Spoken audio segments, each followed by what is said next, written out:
नारायणं नमस्कृत्यं नरं चैव नरोत्तमं देवीं सरस्वतीं व्यासं पूजाय मुदीरये नष्टप्रायेषु भद्रेषु नित्यं भागवत सेवया भगवती उत्तमश्लोके भवतर्भक्ति नष्टके त्वयि ॐ अज्ञानतिमिरान्धस्य ज्ञानञ्जनशलाकया चक्षुरुन्मिलितं येन तस्मै श्रीगुरवे नमः नमो विष्णुपदाय कृष्णपृष्ठाय भूतले श्रीमद् भक्तिवेदांत स्वामी नामे नमस्ते सरस्वती देवी गौरवाणी प्रचारिणे निर्विशेष शून्यवाद पाश्चात्य देशतारिणे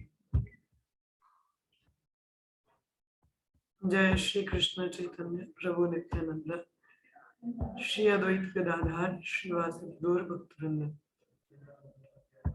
हरे कृष्ण कृष्ण कृष्ण हरे हरे हरे राम राम हरे हरे। कल हम लोगों ने 7 श्लोक पढ़ा था, नहीं आई थिंक 6 तक ही पढ़ा था, चलिए 7वें श्लोक से दोबारा शुरू करेंगे हम लोग आज।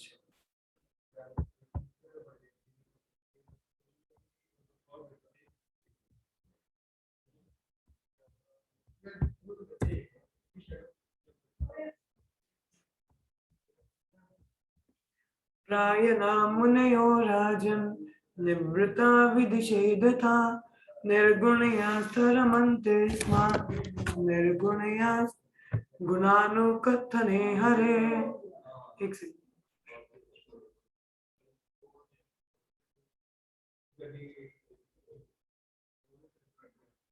मुखां करोति वाचालं पंगुलं गिरिं गिरिं यत्कृपातमहं वन्दे श्रीगुरुदिनतारिणं परमानन्दमाधवम्। प्रायेण मुनयो राजन् निवृत्ता विदिशेदता निर्गुणयास्ता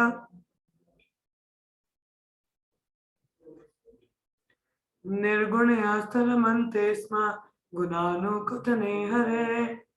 प्रायेण मुनयो राजन् निवृत्ता विदिशेदता निर्गुणयास्तरमन्ते स्म गुणानुकथने हरे। प्रायेण मुनयो राजन् निवृत्ता विदिशेदता निर्गुणयोस्तरमन्ते स्म गुणानुकथने हरे। पढ़िए श्लोक पढ़िए कोई। हरे कृष्ण।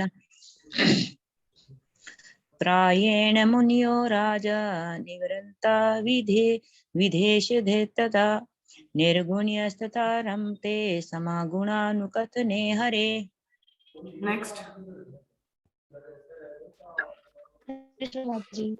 प्रायेण मुनियो निषेधता निर्गुणे सथा रमन्ते गुणानुत्थाने हरे। ये मुनयो राजन् निवर्ता विदिशेदतः नैगुण्यास्था रमन्ते स्म गुणानुकथाने हरि। हरे कृष्णा।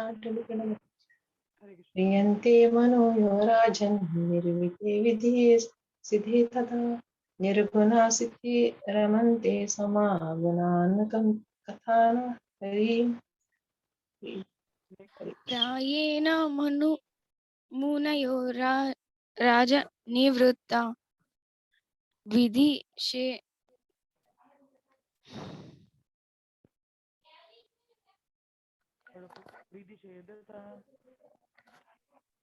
हेलो हरे कृष्णा। प्रायेण मुनियो राजन् निर्वृत्ता विदिशेदता निर्गुणयोस्ता रमन्ते स्म गुणानुकथने हरे।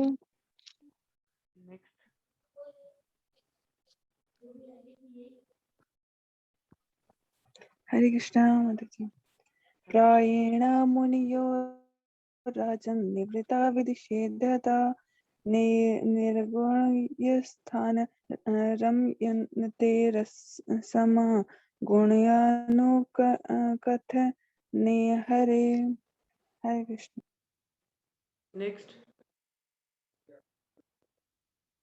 हो गया सभी का। सबने पढ़ लिया?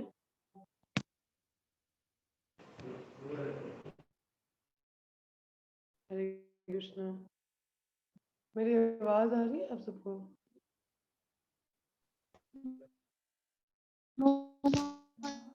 Yes, ma'am.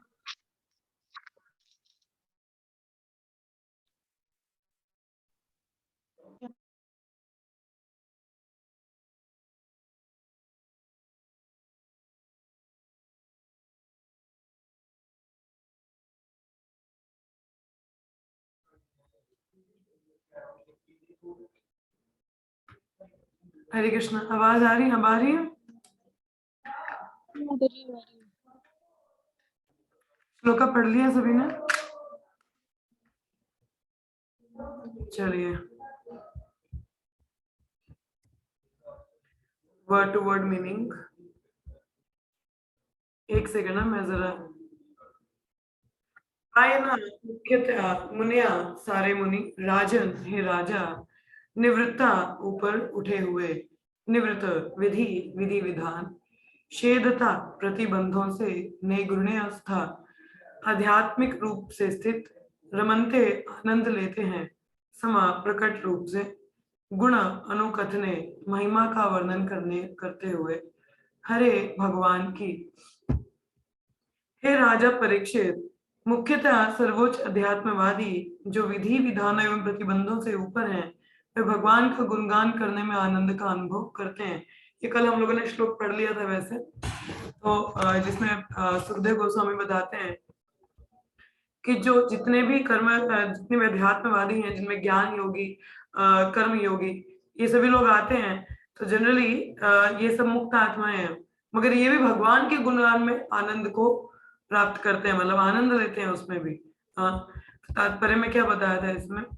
सर्वोच्च अध्यात्मवादी मुक्त जीव होता है, अतएव वह विधि विधानों की सीमा में नहीं आता। ऐसा नौसिखिया जो आध्यात्मिक स्तर तक ऊपर उठने का इच्छुक है, वह विधि विधानों के अंतर्गत गुरु द्वारा मार्गदर्शित होता है। उसकी तुलना ऐसे रोगी से की जा सकती है जिसका उपचार चिकित्सा की परिधि के अंतर्गत विविध प्रतिबंधों के द्वारा किया जाता है। सामान्यतः मुक्त आत्मा भी दिव्य कार्यकलापों का वर्णन करने में आनंद लेते हैं, जैसे कि ऊपर बताया गया है। क्योंकि नारायण हरि या भगवान भौतिक सृष्टि के परे हैं, अतः उनके रूप तथा गुण भौतिक नहीं है। सर्वोच्च अध्यात्मवादी यह मुक्त जीव अपने दिव्य ज्ञान के उन्नत अनुभव द्वारा उनकी अनुभूति करते हैं, अतः वे भगवान की लीलाओं के दिव्य गुणों के कथन में रुचि लेते हैं। भगवत गीता के 8वें चौथे अध्याय के 9वें श्लोक में बताया गया, जन्म कर्म चामे दिव्यम। सामान्य व्यक्ति माया के वशीभूत होने के कारण यह मान लेता है कि भगवान भी हमारी ही तरह एक है, अतः वह भगवान के नाम रूप आदि की दिव्य प्रकृति को मानने से इनकार करता है। सर्वोच्च अध्यात्मवादी किसी भी भौतिक वस्तु में रुचि नहीं रखता, अतः भगवान के कार्यकलापों के प्रति रुचि रखना इस बात का निश्चित प्रमाण है कि भगवान इस भौतिक जगत में हमारे जैसे नहीं है। वैदिक ग्रंथों में भी इसकी पुष्टि हुई है कि परमेश्वर एक हैं, किंतु वे अपने अनन्य भक्तों के साथ अपनी दिव्य लीलाओं में लगे रहते हैं, और उसी के साथ साथ बलदेव के विस्तार रूप में, परमात्मा के रूप में, वह सभी जीवों के हृदय में विद्यमान रहते हैं, जो हमारे स्वरूप में शिरोदीक्षाय विष्णु होते हैं, उनको कहा जाता है। अतः दिव्य अनुभूति की चरम सिद्धि भगवान के दिव्य गुणों, श्रवण तथा अनुकथन में है, ना कि भगवान के निराकार ब्रह्म के पहलू रूप में तदाकार होने में, जिसकी निर्विशेषवादी कामना करते हैं। वास्तविक दिव्य आनंद का अनुभव तो दिव्य भगवान के महिमा गायन में किया जाता है, उनके निर्विशेष पहलू में स्थित होने की अनुभूति में ही। किंतु कुछ लोग ऐसा भी जो सर्वोच्च अध्यात्मवादी ना होकर उनसे निम्न स्तर पर होते हैं और जो भगवान के दिव्य कार्यकलापों के वर्णन में रुचि नहीं दिखाते, प्रत्युत वे भगवान के ऐसे कार्यकलापों की व्याख्या भगवान में तदाकार होने के उद्देश्य से करते हैं, मतलब मलिन हो जाना। ठीक है, तो ये हम लोगों ने कल इस पे चर्चा की थी। एक सेकेंड,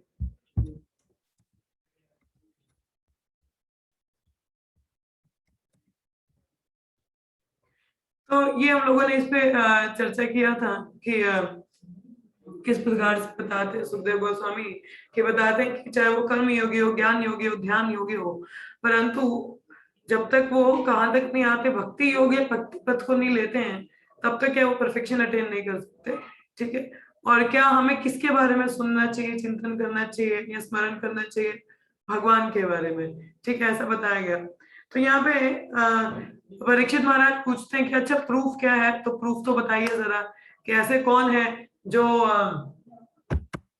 है अपना ये पिछले 6 श्लोक में पढ़ा था हम लोगों ने कि जहाँ पे बताते हैं कि ये जो जिन्होंने क्या है अपना ये कर्म योग, ध्यान योग, ये प्रोसेस छोड़ के तो भक्ति योगा को लेके तो परफेक्शन अटेन किया हो। हाँ, तो सुखदेव गोस्वामी कहते हैं कि सभी लोग इसी कैटेगरी में आते हैं। ये 7वें श्लोक में बता रहे होते हैं सुखदेव गोस्वामी कि नहीं नहीं, जो मुक्त आत्मा में निवृत्त विधि छेदता, निवृत्त विधि छेदता मतलब जो शास्त्रों के नियमों के परे हैं। ठीक है, मतलब beyond the rules of regulations of scriptures, शास्त्र के नियमों के परे हैं, मतलब वर्ण आश्रम के सिस्टम के नियम उन पे लागू नहीं होते, मतलब उससे वो परे हो चुके हैं, मतलब उनका हृदय शुद्ध हो चुका है, तो कंप्लीटली लिबरेटेड सोल्स, मुक्त आत्मा है। ठीक है, तो बोले कि वो लोग भी भगवान के ऐसा रमते, मतलब आनंद लेते हैं, हरेर गुणानुकथने, मतलब भगवान के गुणगान में उनको भी आनंद आता है। तो ऐसा यहाँ पे सुखदेव गोस्वामी बताते हैं।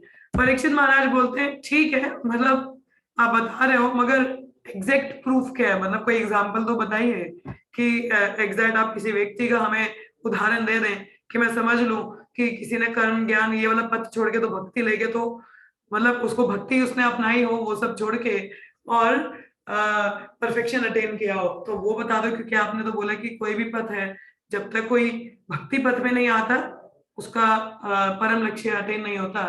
तो सुखदेव गोस्वामी उसका उत्तर 8वें श्लोक में अपना खुद का उदाहरण देते हैं। क्या कहते हैं? इदम भागवतम नाम, ये जो भागवतम है, पुराणम ब्रह्म संहितम, जो भगवान के तुल्य है।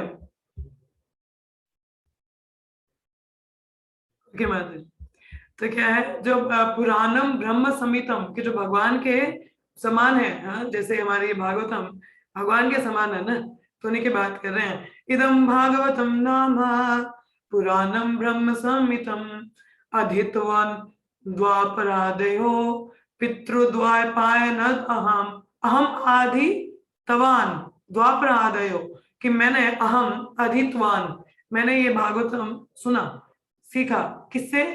द्वापर आदयो, कब? द्वापर युग के अंत में। ठीक है, और कभी द्वापर आदयो को ऐसे भी कहा जाता है कि कभी दो युगों का मतलब दोनों युग जब ओवरलैप कर जाते हैं तो उनके दोनों के करेक्टर एक में शो करते हैं, तो वो भी एक द्वापर आदय आ जाता है, या द्वापर के अंत में ऐसा कहा जाता है इसको, द्वापर आदयो। पितुर द्वैपायनाद, पितुर पिताजी से, किससे सुना? पिताजी। कौन है द्वैपायन? व्यास देव जी। हाँ, कहते मैं अपना उदाहरण देता हूँ ना। इदम भागवतम नाम, हाँ, मैंने ये भागवतम किनसे सुना? जो भगवान के तुल्य है, ये जो ब्रह्मा समीतम, हाँ, भगवान के समान है भागवतम। मैंने खुद किससे सुना? अपने पिताजी के मुख से सुना इसको। हाँ, तो ये आप देख सकते हैं यहाँ पे कि सुखदेव गोस्वामी अपने पिताजी व्यास देव जी से भागवतम को श्रवण करते हैं। ठीक है, तो अपना उदाहरण बताते, देखो मैंने तो खुद मैंने अपने पिताजी से भागवतम सुना है। और क्या कहते हैं, तो यहाँ पे अनुवाद में बताया जाता है, द्वापर युग के अंत में, द्वापर युग के अंत में मैंने अपने पिता श्रील द्वैपायन व्यासदेव से श्रीमद् भागवत नाम के इस महान वैदिक साहित्य के अनुपूरक ग्रंथ का अध्ययन किया, जो समस्त वेदों के तुल्य है। तो भागवतम के सभी पुराणों में राजा, जिसको कहा जाता है अमल पुराण, हाँ, तो कहते हैं इसका मैंने श्रवण किया, हाँ, मतलब गुणगान। अब भागवत पूरा भगवान के गुणों, नाम रूप लीलाओं का गुणगान करता है। तो बोले मैंने खुद सुना है, मैं कौन सा भक्ति योग में था, अभी नहीं था। तो तात्पर्य में क्या बताते हैं, कहते हैं श्री सुखदेव गोस्वामी के इस कथन की पुष्टि उनके ही निजी उदाहरण के द्वारा होती है। अपना ही उदाहरण दे रहे हैं कि सर्वोच्च अध्यात्मवादी जो विधि विधानों की परिधि से परे होता है, मुख्य रूप से वही भगवान के श्रवण तथा महिमा गायन का आश्रय लेता है। और सुखदेव गोस्वामी मुक्त जीव थे, हाँ, वो तो पहले से ही मूल लिबरेटेड आत्मा है। सर्वमान्य मुक्तात्मा तथा सर्वोच्च अध्यात्मवादी होने के कारण सुखदेव गोस्वामी को महाराज परीक्षित के अंतिम 7 दिनों की उस सभा में उपस्थित समस्त सर्वोच्च मुनियों द्वारा मान्यता दी गई थी। देखो इतने उच्च कोटि के थे, तभी तो इतनी भरी सभा में सुखदेव गोस्वामी 16 वर्ष के, उनको इतना आदर सम्मान दिया गया। उनसे भागवत श्रवण कर रहे हैं सभी लोग। वे खुद अपने जीवन से उदाहरण देते हैं कि प्रूफ क्या, मैं प्रूफ हूँ, अपने मैं खुद के ही प्रूफ तुमको देता हूँ। वह स्वयं भगवान के दिव्य कार्यकलापों के प्रति आकृष्ट हुए थे और उन्होंने अपने महान पिता श्री द्वायपायन व्यास देव श्रीमद् भागवत का अध्ययन किया था। श्रीमद् भागवत या ऐसे ही किसी अन्य वैज्ञानिक साहित्य का अध्ययन अपनी बुद्धि के बल पर घर पर नहीं किया जा सकता। यद्यपि शरीर रचना या शरीर क्रिया संबंधी चिकित्सा ग्रंथ बाजार में उपलब्ध रहते हैं, किंतु इन पुस्तकों को घर में पढ़कर कोई योग्य चिकित्सक नहीं बन जाता। आप कोई मेडिकल प्रैक्टिशनर है, बोले कि मुझे डॉक्टर बनना है, तो मेडिकल की बुक्स घर पे ले और खुद पढ़ना शुरू हो जाए, तो क्या उसको डॉक्टर माना जाएगा? नहीं, उसको क्या है, एक कॉलेज में एडमिशन लेना पड़ेगा, प्रमाणिक कॉलेज में, वहां से पढ़ना पड़ेगा, तो फिर उसको कहीं डिग्री मिलेगा तो हम मान्यता देंगे कि हाँ आप डॉक्टर है। तो उसी प्रकार से कोई भी ज्ञान अर्जित करने के लिए हमें किसी यूनिवर्सिटी में इनरोल करना चाहिए। ठीक है, हम लोग उसी यूनिवर्सिटी में इनरोल किए हैं, भक्ति वेदांत यूनिवर्सिटी, इस्कॉन। हाँ, हम लोग भक्ति वेदांत यूनिवर्सिटी में है, इस्कॉन में है। ठीक है, यहाँ से हम ये शास्त्र ज्ञान अध्ययन ले रहे हैं। सुखदेव गोस्वामी ने जहाँ कहाँ इनरोल किया, व्यासदेव की यूनिवर्सिटी, व्यासदेव अकेडमी। हाँ, व्यासदेव अकेडमी में इनरोल किया और वहां से ज्ञान अर्जित किया उन्होंने। ठीक है, तो इसी प्रकार श्रीमद् भागवत जो भगवत विज्ञान का सनात उत्कर अध्ययन है, उसे श्री व्यासदेव जैसे सिद्ध पुरुष के चरणों में बैठकर ही सीखा जा सकता है, क्योंकि उन्हीं से ही उन्होंने ही दिया है। तो सुखदेव गोस्वामी ने कहां से लिया? डायरेक्टली व्यास अकेडमी से। यद्यपि सुखदेव गोस्वामी अपने जन्म से ही मुक्तात्मा थे, किंतु उन्हें भी अपने महान पिता व्यासदेव से श्रीमद् भागवत का अध्ययन करना पड़ा, जिन्होंने इसका संकलन एक अन्य महात्मा श्री नारद मुनि के आदेश पर किया था। भगवान श्री चैतन्य महाप्रभु ने एक विद्वान ब्राह्मण को व्यक्ति भागवत से श्रीमद् भागवत का अध्ययन करने के लिए आदेश दिया था। श्रीमद् भागवत परम पुरुष के दिव्य नाम रूप गुण लीलाओं, पार्षद तथा विविध आत्माओं पर आधारित है और भगवान के अवतार श्री व्यास देव द्वारा इसका प्रवचन हुआ है। क्योंकि भगवान की लीलाएं उनके शुद्ध भक्तों के संग में संपन्न होती हैं, फलतः इस महान ग्रंथ में उन ऐतिहासिक घटनाओं का उल्लेख हुआ है जिनका संबंध कृष्ण से है। यह ब्रह्म समितम कहलाता है, क्योंकि यह भगवान कृष्ण का वाणी रूप प्रतिनिधि है। जिस तरह की भगवत गीता भगवान का वाणी अवतार है, क्योंकि इसका प्रवचन भगवान के द्वारा ही हुआ है, और श्रीमद् भागवत भगवान का वाणी अवतार है, क्योंकि इसका प्रवचन भगवान के ही अवतार द्वारा भगवान के कार्यकलापों के विषय में हुआ है। भगवत गीता भगवान की वाणी है, स्वयं भगवान ने बोली है, और भागवतम भगवान के अवतार जो व्यास देव जी भगवान की इनकारनेशन मानी जाती है, और उन्होंने ही भगवान की पूरे दिव्य गुण लीलाओं का वर्णन भागवतम में दिया है। तो इस प्रकार भागवतम भगवान से भिन्न नहीं है। जैसा कि इस ग्रंथ के प्रारंभ में कहा गया है, ये वैदिक कल्प वृक्ष का सार है और ब्रह्म विषय पर सर्वोच्च शोध ग्रंथ ब्रह्म सूत्र वह का सहज भाष्य है। व्यासदेव द्वारा युग के अंत में सत्यवती के पुत्र के रूप में अवतरित हुए थे। तो व्यासदेव जी किसके पुत्र हुए? सत्यवती और पराशर मुनि के। अतएव इस प्रसंग में द्वापर आदो का अर्थ होगा कलयुग के प्रारंभ से ठीक पहले। तो द्वापर आदो मतलब द्वापर के अंत में। तो ये कौन सा समय था? द्वापर का अंत और कलयुग की शुरुआत। तो अभी मिक्स था, मतलब दोनों युग ओवरलैपिंग में थे। हाँ, जिसमें क्या होता है, ओवरलैप में दोनों युगों के करेक्टरिस्टिक्स आते हैं। मतलब अब जैसे कलयुग में तो क्या करेक्टरिस्टिक्स हैं? सब कुछ बुरा होना, अल्पायु होना, बुद्धि कम होना, ये मतलब ये किसके क्वारल्स, एंजाइटी, मिजरी होना थी, कलयुग के लक्षण माने जाते हैं। और द्वापर युग में फिर भी थोड़ी सी क्या है, थोड़े अच्छे गुण भी थे। तो द्वापर अदाओ ये क्या, दोनों युगों का ओवरलैपिंग। ठीक है, ओवरलैपिंग मतलब संध्या शुरू और संध्या खत्म, मतलब एक तरह से।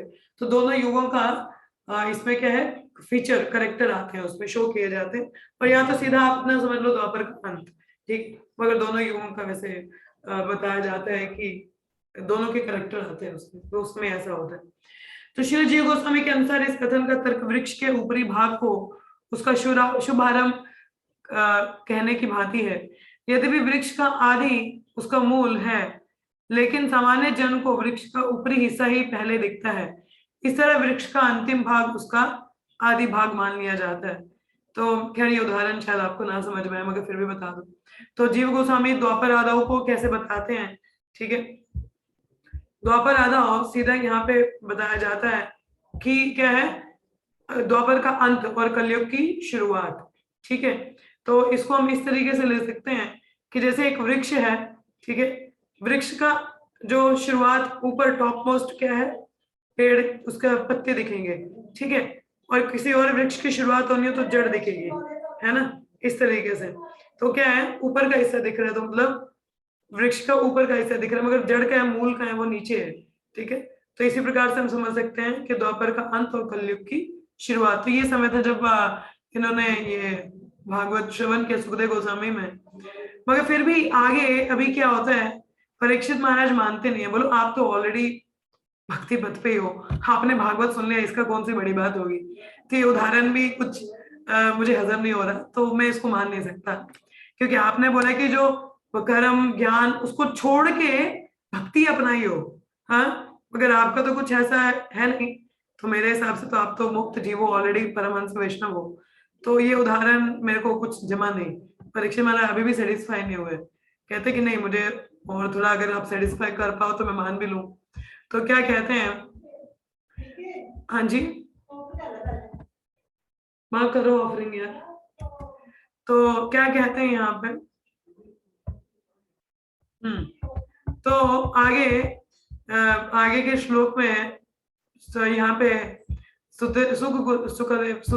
सुखदेव गोस्वामी क्या बताते हैं, कहते हैं 9वें श्लोक में कहते हैं, परिनिष्ठितो निर्गुणः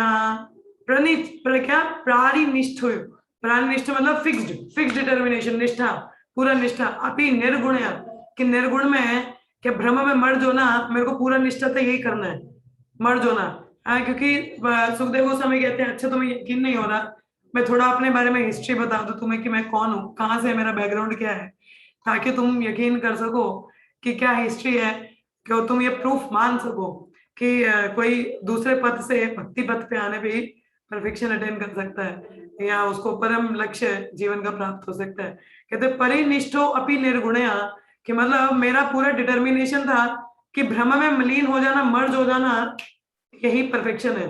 हाँ, उत्तम श्लोक लीलाया गृह्यते चेत राजर्षे अक्षणम यद आधित्वान, कहते आधित्वान गृह्यते चित राजर्षे, कि बोल रहे हैं हे राजन, क्या मैं क्या प्रॉपरली फिक्स था कि मुझे क्या है भ्रम में मर्ज होना है, ठीक है, मलिन होना है, तुलसी नहीं, ठीक है, ऐसा उठा लो, कॉपी उठा लो आप। तो क्या है, मलिन होना है। तो कहते हैं कि मैं तो इसीलिए मैं 16 वर्ष तक क्या माता के गर्भ में ही रहा, मैं इतना फिक्स्ड था कि बाहर आना ही नहीं है, मर्ज होना है तो माता जी के गर्भ में रह के यहीं से सीधा ऊपर, हाँ, अपना मर्ज हो जाएंगे भ्रम में। तो ये किनका, ब्रह्मवादी ऐसा सोचते हैं, मायावादी। वो ये नहीं सोचते ना कि भगवान की सेवा करनी है हमको, तो ऐसा नहीं है उनका, उनको तो मलिन हो जाना। तो ये सुखदेव गोस्वामी कहते हैं मैं कौन था, ब्रह्मवादी, या आप बोल सकते मायावादी, ठीक है। तो इम्पर्सनल लिबरेशन के लिए मेरे को था, मैं तो निष्ठा पूरा फिक्स्ड। हाँ, अब जो व्यक्ति उस लेवल का फिक्स्ड हो, फिक्स्ड डिटर्मिनेशन हो कि नहीं मर्जी होना है मेरे को ब्रह्म में, हाँ, yet I was still attracted by the delineation of the pastimes of the Lord, मगर फिर भी मुझे आकर्षण का हो, भगवान की लीलाओं से आकर्षण हो गया, और मैं उसको छोड़ के भागवत श्रवण करने चला गया। हाँ, तो यहाँ पे एक्चुअली जब सुखदेव गोस्वामी बाहर निकले अपनी माता के गर्भ से, निकलते ही नहीं थे, वो बोलते कि नहीं मुझे मर्ज होना है, बाहर निकलूंगा तो गड़बड़ हो जाएगा। तो उस समय भगवान आते, बोला नहीं निकल जाओ, कुछ नहीं होगा, चिंता नहीं करो। तो सुखदेव गोस्वामी जब गर्भ से आते तो सीधे निकल जाते, घर छोड़ देते हैं।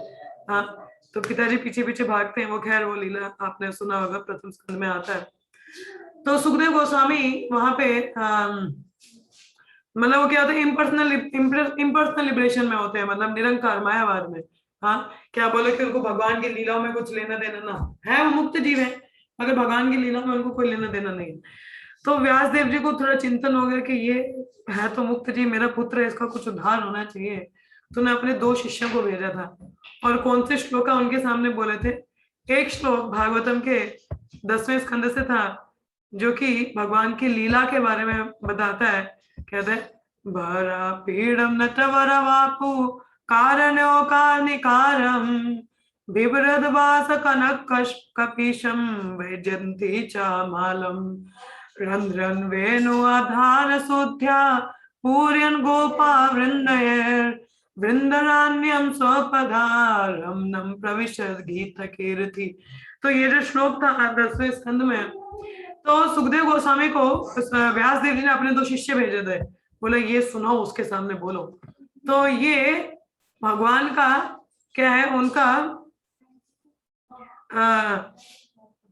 ये जो श्लोक है, ये भगवान का वर्णन, उनका कितना सुंदर है, स्वीटनेस कितने मधुर है। भगवान क्या है, उनके बारे में बताते कि भगवान अपने सिर पे क्या है, मोर मोर मोर पंख धारे हुए हैं, और blue karnikara flowers on his ears, और नीले रंग के फूल उनके कानों पे हैं। हाँ, पीला पीतांबर धारे हैं, वैजयंती माला है। भगवान दिव्य दिव्य रूप में है। हाँ, सभी जो नाचने वाले उनमें सबसे महान नाचने नचनिया, हाँ, और जंगल में वृंदावन में है। हाँ, इतने सुंदर उनका वर्णन किया जाता है कि इतने सुंदर उनके पदचिन्ह है वहां पे। हाँ, he filled the whole of his flute with the nectar of his lips, कि जो वेणु बजा रहे हैं उसमें जो छिद्र है, उनको अपने मुख से जो निकला हुआ रस है, नेक्टर है, अमृत, उससे भर रहे हैं। हाँ, कॉहर्ड बॉय और जितने भी ग्वाल वाले वो उनका गुणगान कर रहे हैं। तो ऐसा वर्णन भगवान का किया जाता है किनके सामने? सुखदेव गोस्वामी के द्वारा सामने। और दूसरा फिर क्या बताया जाता है? एक और कथा, अब उनकी लीला बताई जाती है। क्या लीला बताई जाती है?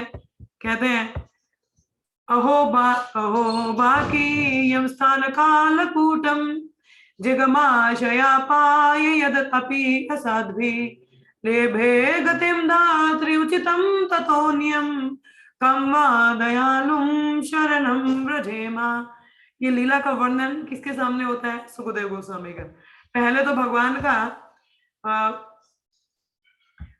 का क्या है, गुणगान, उनका मधुरा, उनका ब्यूटी के बारे में बताया जाता है। दूसरा उनकी लीला कि क्या बताते हैं कि भगवान इतने दयालु हैं कि पूतना, हाँ, पूतना यहाँ पे आया ना, क्या आया है?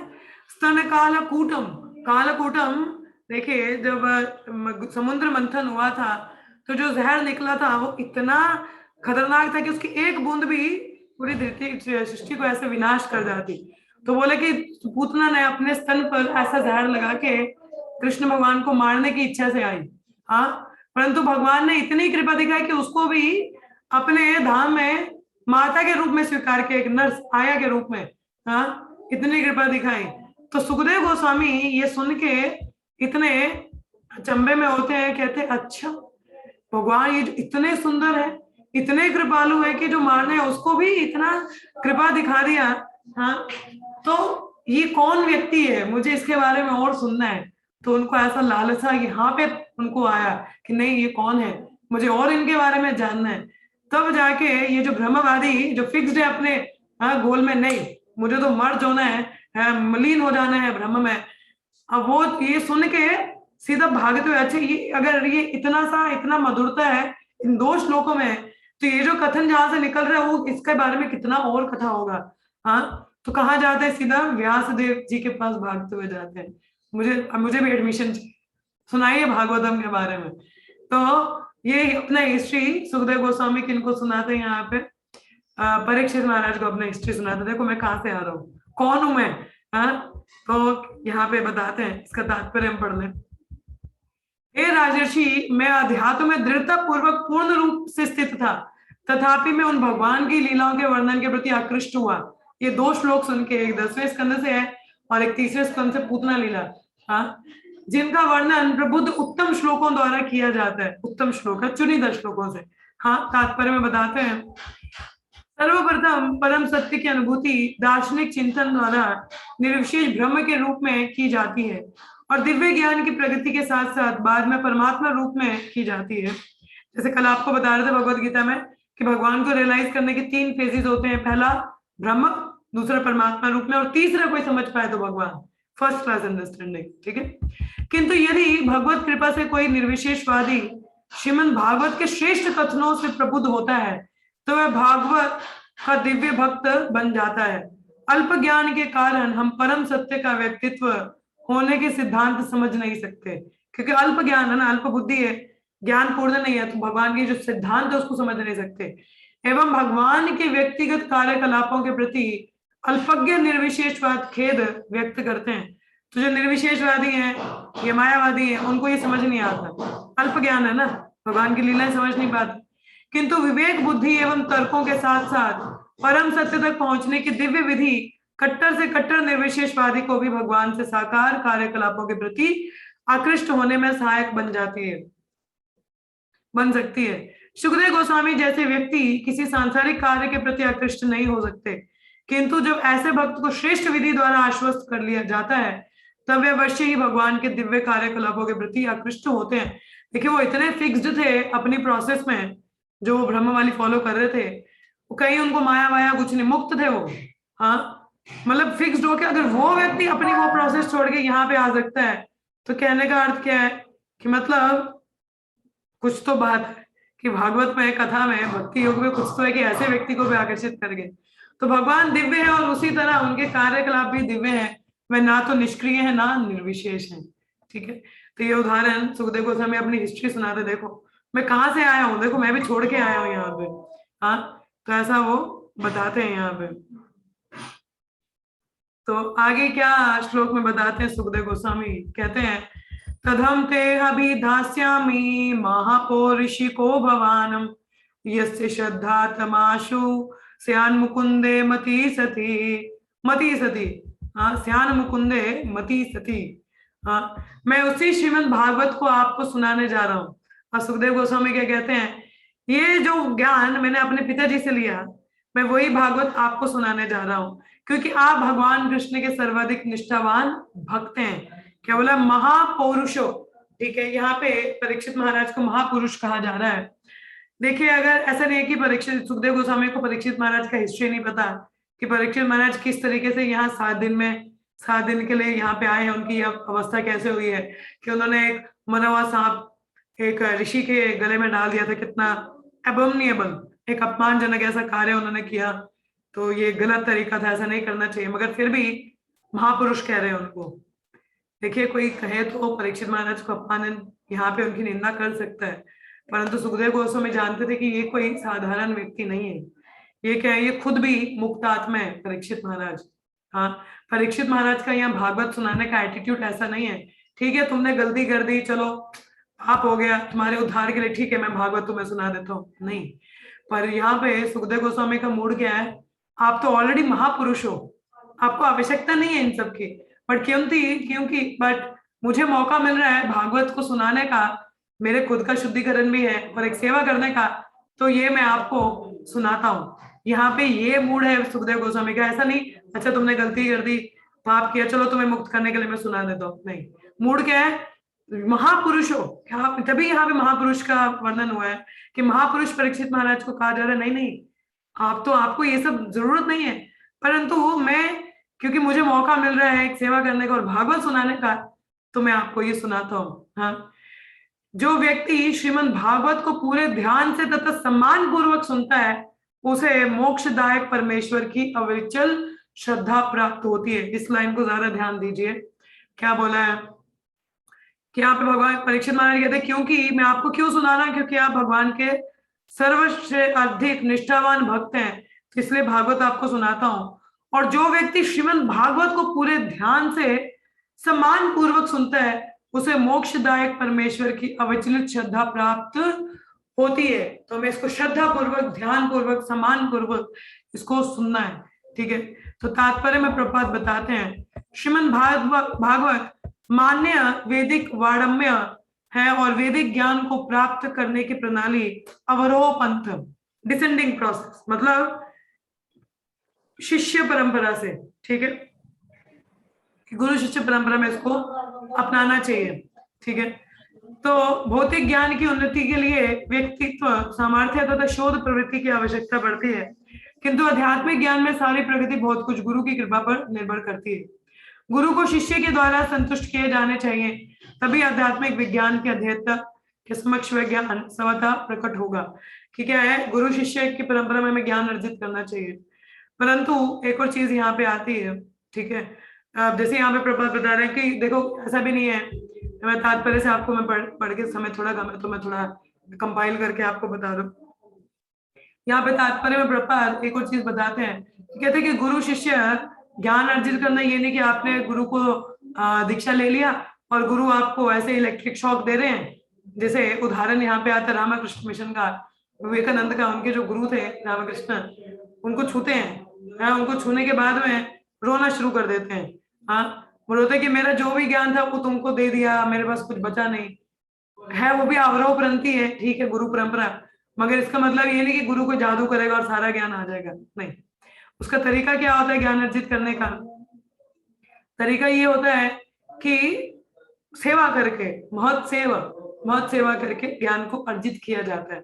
हाँ, श्रद्धा रखने से ज्ञान को अर्जित किया जाता है। हाँ, अवरोह प्रंथी गुरु परंपरा में ऐसा ज्ञान आता है। ये नहीं कि गुरु ने छुआ, कोई इलेक्ट्रिक शॉक दिया और ज्ञान आ गया। उसको ध्यान पूर्वक सुनना चाहिए, श्रवण करना चाहिए, तब ज्ञान आता है। जैसे आपको एक उदाहरण दूं तो भागवत में जो विदुर ने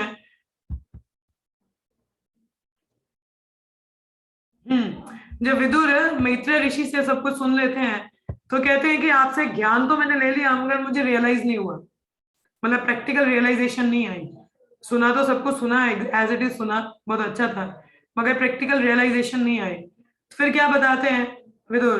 कहते हैं कि मुझे पता है कि प्रैक्टिकल रियलाइजेशन, मगर परंतु मुझे पता है कि प्रैक्टिकल रियलाइजेशन तक आने का, उसको अचीव करने का तरीका क्या है। तो क्या तरीका बताते हैं वो? अब हम लोग भी गुरुजनों से ज्ञान लेते हैं, अर्जित करते हैं, पर कई बार हम लोग प्रैक्टिकल रियलाइजेशन तक नहीं पहुंच पाते। सुन तो बड़ा कुछ लेते हैं, प्रैक्टिकल रियलाइजेशन आने के लिए क्या करना चाहिए? अर्थभवम विनिश्चित्या प्रतीतस्यापि नात्मना तम चपि युष्मच्चरणा सेवयम पारणोदे। क्या है? युष्मत् चरण सेवयम, हाँ, युष्मत् चरण सेवयम अहम पारानुदे। क्या कहते हैं? कहते हैं कि इन महत जो लोग हैं, ये जो गुरुजन है, इनके चरणों की सेवा करके हमें क्या है, सही ज्ञान का प्रैक्टिकल रियलाइजेशन हो सकता है।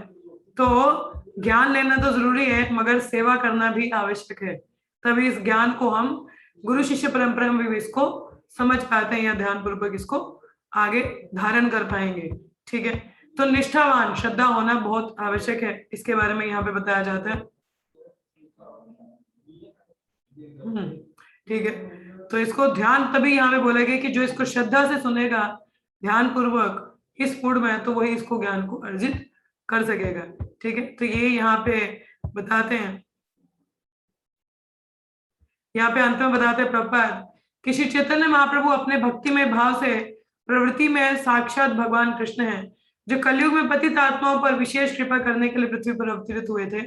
भगवान कृष्ण के इस महापुरुष स्वरूप की स्तुति करने के उपयुक्त 2 श्लोक हैं, बताया जाता है। दूसरे शब्दों में पुरुष का अर्थ है भोक्ता और महापुरुष का अर्थ है परम भोक्ता या पूर्ण पुरुषोत्तम भगवान श्री कृष्ण। जो व्यक्ति परमेश्वर श्री कृष्ण के पास पहुंचने के योग्य है वह महापौरुषिक कहलाता है। जो कोई, ये महापुरुष की यहाँ पे बात आ रही है,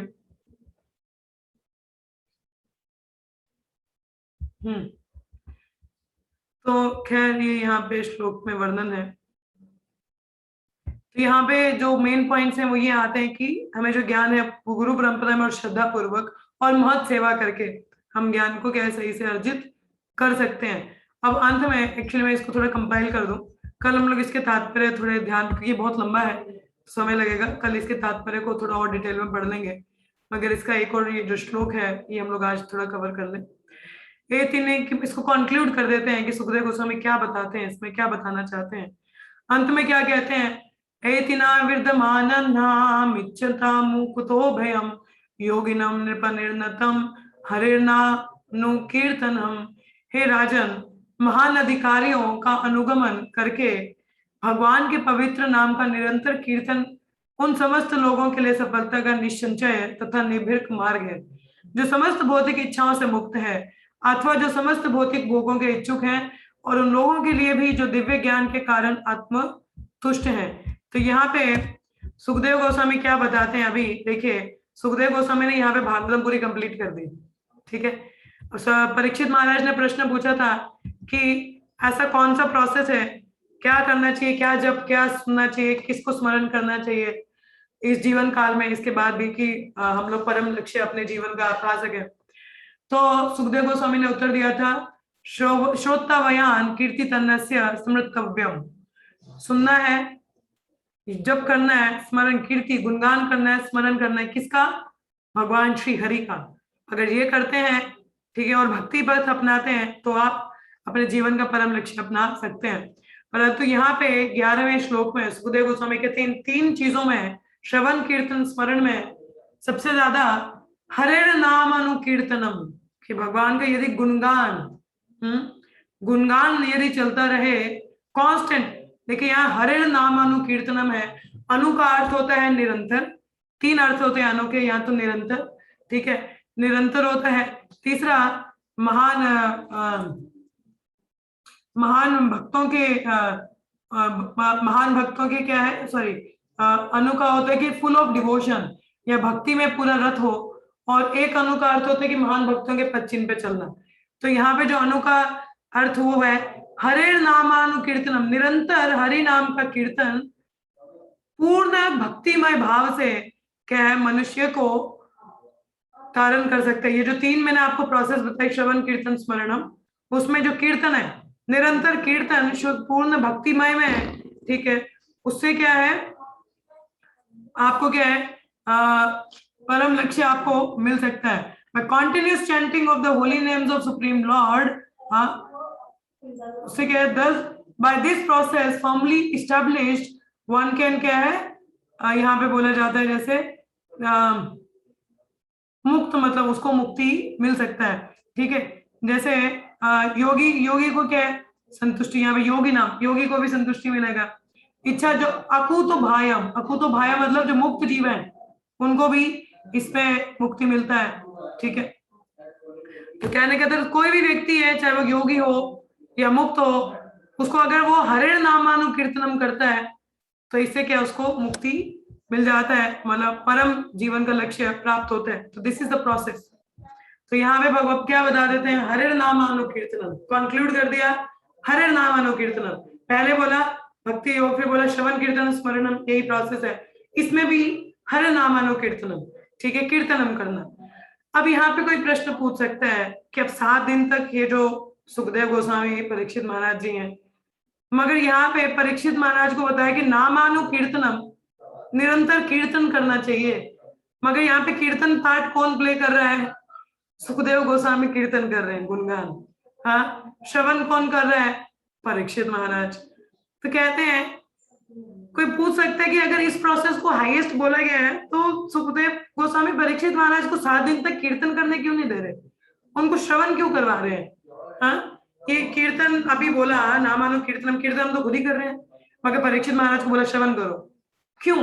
हाँ, कहने का यहाँ पे इसका अर्थ ये है, देखिए निरंतर कीर्तन आवश्यक है, यही बचा सकता है, परंतु यदि कोई कीर्तन श्रद्धा ना हो, हाँ, फुल फेथ के साथ ना हो, तो उसका फल प्राप्त नहीं होता। यदि आप बोले कि हम तो निरंतर जप करते हैं, परंतु यदि आपका उसमें फुल फेथ नहीं है, श्रद्धा नहीं है, आपने सुना नामापराध में जो लास्ट नामापराध क्या होता है कि इतनी अगाध महिमा जानने के बावजूद भी अगर पूर्ण श्रद्धा ना होना भी अपराध माना जाता है। नामापराध पता है ना सभी को? कौन बताएगा ये लास्ट का ये वाला स्टेटमेंट कि पूर्ण अगाध महिमा श्रवण जानने के बावजूद भी? बताइए कोई। भौतिक आसक्ति बनाए रखना, भौतिक आसक्ति बनाए रखना, भौतिक आसक्ति बनाए रखना, ठीक है। अगर पूर्ण श्रद्धा नहीं है तो कहीं ना कहीं आपकी आसक्ति है भौतिक चीजों में। तो देखिए श्रद्धा बहुत बड़ा रोल प्ले करती है। आप हरिनाम करते रहिए, मगर आपकी श्रद्धा नहीं है, फेथ नहीं है कि ये मुझे तारेगा, तो उसका आपको फल प्राप्त नहीं होगा, ठीक है। लोगों से जप करवाना, खुद जप करना बहुत अच्छा कार्य है, परंतु उससे भी बड़ी चीज है उनमें वो श्रद्धा का बीज बोना, जिससे वो उसको अप्रिशिएट कर पाए। Appreciation is very much required, कि अप्रिशिएशन होना, श्रद्धा होना कि नहीं ये मुझे तार सकता है, और वो श्रद्धा कैसे आती है? श्रवण करने से। श्रवण करने से वो श्रद्धा हमारी आती है, और वो जब श्रवण करने से श्रद्धा आती है तो अंत में वो जो एक नाम भी हम लेंगे उस श्रद्धा को, श्रद्धा से वो हमको तार देगा। तो 7 दिन तक सुखदेव गोस्वामी उनको श्रवण करवा रहे हैं, खुद कीर्तन कर रहे हैं, ताकि अंत में शरीर त्यागने से पहले जो अंत अनुकीर्तनम परीक्षित महाराज करेंगे, पूर्ण श्रद्धा से वो उनको मुक्त करवा सके। ऐसा होना चाहिए। तो इसीलिए हम लोगों का प्रोसेस श्रवण से शुरू होता है, नहीं तो हरे नाम कीर्तनम ये सबसे टॉप मोस्ट है। सबसे टॉप मोस्ट हरि कीर्तन है, कीर्तन गुणगान करना। परंतु क्योंकि हम लोगों का श्रद्धा नहीं है तो फल हमको नहीं मिल सकता। तो श्रद्धा कहाँ से आती है? श्रवण से। तो इसलिए हमारी जो प्रोसेस कहाँ से शुरू होती है? श्रवण फिर कीर्तन। हाँ, तो श्रवण करके जब उसकी अगाध महिमा पता चलती है कि कितना इसमें हमारा जो श्रद्धा फेथ बढ़ता है, फिर जो हम एक भी हरिनाम वो जो लेंगे उस श्रद्धा से, वो हमको मुक्त करवा देगा। तो इसीलिए श्रद्धा आवश्यक है। श्रवण, तभी सुखदेव गोस्वामी ने परीक्षित महाराज को 7 दिन तक श्रवण करने को बोला था कि अंत में वो जो अनुकीर्तन करेंगे श्रद्धा से, एकमात्र से, उसका उनका तारण हो सके। ठीक है, तो ये 11 श्लोकों में भागवत पूरा कंप्लीट हो जाता है। सुखदेव गोस्वामी ने पूरा कंपाइलेशन बता दिया, परीक्षित महाराज के जो प्रश्न थे उत्तर भी दे दिया, क्या प्रोसेस है, अल्टीमेट थिंग सब बता दिया। अब हाँ बोलोगे बाकी भागवतम में क्या है? उसमें बहुत कुछ है, हम लोग कल उस पर चर्चा करेंगे। तो ये हमारे 11 श्लोक पहले से यहाँ तक परीक्षित महाराज जो सवाल पूछा था वो सारा यहाँ पे कंपाइल होता है। ठीक है, इसके तात्पर्य हम लोग कल पढ़ेंगे। ठीक है, हमने तात्पर्य, क्योंकि प्रभात को पढ़ना जरूरी है, तो तात्पर्य हम लोग कल चर्चा करेंगे। मगर यहाँ पे कंक्लूड क्या हो गया? हर 3 प्रोसेस में भी सबसे उच्चतम कौन सी है? नामानुकीर्तनम। मगर श्रवण के लिए क्यों एम्फसाइज किया जाता है? क्योंकि हमारी श्रद्धा नहीं है। श्रद्धा के बिना कोई भी कार्य, देखिए भगवत गीता में 16वें अध्याय में प्रपात बताते हैं कि देखिए बिना श्रद्धा के ये क्या बताया जाता है? अश्रद्धाया हुतम दातम तपस्तप्तम कृतम च यत् असत इति उच्यते पार्था नाचत प्रेत्या नाहिया। कि देखिए बिना श्रद्धा के यदि कोई यज्ञ करता है, दान देता है, या कोई तपस्या भी करता है, ठीक है, तो उसका जो रिजल्ट है वो परमानेंट नहीं होता। हाँ, वो तो ना करने के बराबर माना जाता है, उसका कोई फल नहीं मिलता। तो उसी प्रकार से यदि आप हरिनाम ले भी रहे हो मगर श्रद्धा से नहीं कर रहे हो, वो ना करने के बराबर है। तो इसलिए श्रवण आवश्यक है। अब देखिए मंदिर में कई लोग सेवा करने आते हैं, मगर कई लोग सिर्फ ऐसे ही भाव से कर देते हैं, मगर उसकी महिमा नहीं पता कि ये सेवा करने से क्या महिमा है। या कई बार वैष्णव गान आते हैं तो वैष्णव की सेवा करते हैं, मगर उसकी महिमा नहीं पता कि वैष्णव सेवा की महिमा क्या है। अगर हमें महिमा पता हो तो हमारा मूड ही चेंज हो जाएगा कि वैष्णव सेवा करने से क्या लाभ है। जैसे विदुर मैत्रेय मुनि को बताते हैं कि मुझे प्रैक्टिकल रियलाइजेशन नहीं हुआ, सुन तो लिया, आपसे ज्ञान ले लिया, परंतु मुझे पता है कि प्रैक्टिकल रियलाइजेशन आ कैसे सकती है? महत सेवाया, कि महत सेवा, महत्वों की चरण सेवा करने से मुझे ये प्रैक्टिकल रियलाइजेशन आ सकता है। हाँ, तो उनको ही पता। अच्छा, मैं तो इसका पता चल गया ना कि जो महान पुरुष है उनके चरण सेवा करने से ऐसा होता है, तो उसकी महिमा पता है, तो श्रद्धा और बढ़ेगी। तो इसीलिए श्रवण महत्वपूर्ण बताया जाता है, नहीं तो हरे नाम अनुकीर्तन। ठीक है, तो यहाँ पे कंक्लूड कर देते हैं किसके बारे में सुनना चाहिए, जब करना चाहिए, स्मरण करना चाहिए? हरि के बारे में। ठीक है, और जब तक ये दूसरे पथ, 1000 विषय, 1000 पथ आपको क्यों दिखते हैं? जब तक हमें अपने परम लक्ष्य के बारे में नहीं पता। एक लक्ष्य पता तो एक ही विषय चर्चा करने का, भगवान कृष्ण, एक ही प्रोसेस है भक्ति योगा, और उसमें भी क्या प्रोसेस है? हरि नाम अनुकीर्तनम। परंतु श्रद्धा न होने के कारण श्रवणम पहले बताया जाता है और फिर हरि कीर्तनम। ठीक है, तो यहाँ पे हमारा ये कंक्लूड हो जाते हैं 11 श्लोक। हाँ जी, आप में से किसी का यहाँ पे कोई प्रश्न है या कुछ आपको टीका टिप्पणी है तो आप लोग बोल सकते हैं। यस, हरे कृष्ण। हाँ जी, कुछ कहना है किसी को? बताइए। नहीं कहना है तो यस और नो बोल दीजिए, फिर हम विराम लेंगे। कोई प्रश्न है किसी का? यस जी माता जी, आपने इतने अच्छे से समझा दिया, इतने अच्छे से कि कुछ रहता ही नहीं है माता जी। जैसे आपने अभी बोला है कि मतलब श्रवणम कितना मतलब ज्यादा जरूरी है, तो इसके बारे में मतलब मैं क्या बोलूं कि जब मैं पहले आरती के मतलब आरती करती थी तो कुछ मतलब नहीं पता था उनका, कोई मतलब जानकारी नहीं थी इसमें, इसका मीन क्या है, इसका मतलब क्या है। तो तब तक बस ऐसे गा रहे थे। तो जब उसका मतलब पता चला, जब उसका, तो ऐसे लगता है सुबह सुबह फिर के साक्षात्कार जैसे भगवान सामने हो या श्रील प्रभुपाद जी सामने हो, तो हम इनको बोल रहे हैं। तो नेचुरली बात आपने इतनी अच्छे से बोला कि श्रवण करना कितना जरूरी है हर चीज का। जब तक हम मतलब हृदय से नहीं सारा चीज ज्ञान लेकर ही नहीं करेंगे, तो उस चीज को ना ही वो मजा आएगा, तो ना ही वो ज्ञान आ जाता है। आपका तो बहुत बहुत ज्यादा धन्यवाद। थैंक यू माता जी। एक और चीज यहाँ पे आती है, आप इसे याद है मुझे, कि कहते हैं भागवतम के पेजों में प्रभुपाद बताते हैं कि भागवतम को श्लोकों को उच्चारण करना it's an entertainment to the ears, ये कानों के लिए एंटरटेनमेंट है, परंतु उसका अर्थ समझ के उसको गाना हृदय के लिए एंटरटेनमेंट है। हाँ, तो हमें देखना कि हमें एंटरटेनमेंट किसके लिए चाहिए, हृदय के लिए, हृदय की शुद्धि के लिए या कानों के लिए, तो इसलिए उसका अर्थ भी समझ में आना चाहिए। इस प्रिया माता जी बताइए क्या बोलना है आपको। हरे कृष्णा। हरे कृष्ण माता जी। मुझे ये पूछना था, जैसे आप बता रहे थे ना कि विदुर उन मैत्री ऋषि को बोल रहे थे कि आपने मुझे ज्ञान तो दे दिया, बट मुझे प्रैक्टिकल इम्प्लीमेंटेशन कैसे आएगी, तो फिर उन्होंने कहा कि सेवा करके। लेकिन अब जब हम लोग हैं, हमें तो अपने गुरु से हम लोग ऑनलाइन सुनते हैं या जैसे भी ये ज्ञान अर्जित कर रहे हैं, तो हम लोगों को कैसे फिर प्रैक्टिकल इम्प्लीमेंटेशन है, क्योंकि हम डायरेक्टली तो सर्व नहीं कर सकते या मतलब वैसा कुछ नहीं कर सकते, तो फिर हम कैसे उसको करेंगे? वैष्णवों की सेवा करके माता जी, किसी भी तरीके से। किसी देखिए भी पहली वैष्णव की बात तो सेवा ये करनी पहली होती सेवा है है या फिर उनके ज्ञान आदेशों लेते का हैं? पालन करना। First service that is to follow the instruction, that is the best and foremost.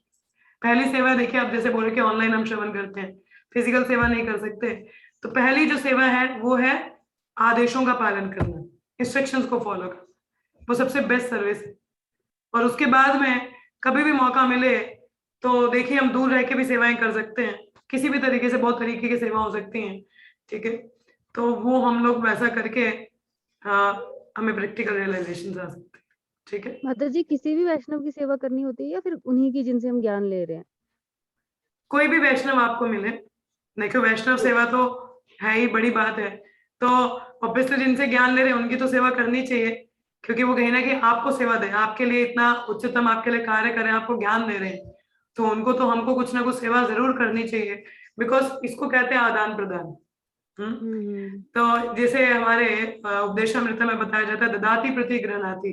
हाँ, तो ये ददाति प्रति गृहणाति ना, तो ये संबंध कैसे गहरा होता है। पहले तो आप सेवा उनको ये कर सकते हो कि आप प्रस्तुत उसको ध्यान पूर्वक सुने, हाँ, तो ये सबसे बड़ी सेवा उनके लिए रहेगी। और दूसरा, आप बाकी लोगों को भी उसके बारे में बताएं और पालन करते हैं अपनी भक्ति में, तो उनके लिए सबसे बड़ी सेवा है, इससे ज्यादा उनको कुछ चाहिए नहीं होता। तो अगर आप करते हो तो दैट इज गुड, वो आपकी भक्ति में वृद्धि है, तो हमें करना चाहिए। और बाकी माता जी, कोई भी वैष्णव मिलता है कि जो उच्चतम स्तर के हैं, हमें उनका सेवा करना चाहिए। हमें मूड ये रखना चाहिए कि मैं सबसे लो क्लास डिवोटी हूँ, बाकी जो भी वो फर्स्ट क्लास डिवोटी है, और उस हिसाब से उनको सेवा करनी चाहिए। और इस तरीके से ऐसा मूड हमारा होना चाहिए, और जो चकोटी के वैष्णव है उनको सेवा जरूर करनी चाहिए, उससे हमें बहुत वृद्धि मिलती है आध्यात्मिक स्तर पर। और जिनसे ज्ञान लेते हैं उनको तो करना ही चाहिए अल्टीमेटली, क्योंकि वो कहीं ना कहीं हमको इस अज्ञानता से दूर लेके आ रहे हैं, नहीं तो हमें कैसे चीजें समझ में आएंगी बताइए। This is because that is the best thing they are doing for us. किसी को अज्ञानता से ज्ञान में लेके आना, ये सबसे बड़ी सेवा है, और उसके प्रति अगर हम सेवा करें हैं तो ये तो और भी सर्वोपरि है, ठीक है। ठीक है माता जी। माता जी, भाई ऐसा ऐसा वाला भाव तो नहीं आता है कि हमें सेवा करनी, मतलब लेकिन ये सुन के ऐसा फिर भी लग रहा है कि नहीं नहीं वैष्णव सेवा करनी है, ताकि कुछ ना कुछ रियलाइजेशन आ जाए। तो मतलब हमें किसी की भी सेवा करेंगे सेम रियलाइजेशन आएंगी, ऐसा थोड़ा ना होगा कि अगर हम उसी इंसान की करेंगे तो ज्यादा रियलाइजेशन आएंगी, दूसरे वैष्णवों की करेंगे तो इतनी नहीं आएंगी, सबकी देखिए वो करेंगे डिपेंड तो करता है कि कितने रियलाइजेशन आ उच्च जाएंगी। कोटि के वैष्णव है और किस प्रकार की सेवा आप कर रहे हो, वो निर्भर करेगा। तो फिर हम तो डिफरेंशिएट करने लगेंगे कि नहीं नहीं मैं तो उच्च कोटि के वैष्णव की सेवा करूंगा, छोटों की नहीं करूंगा।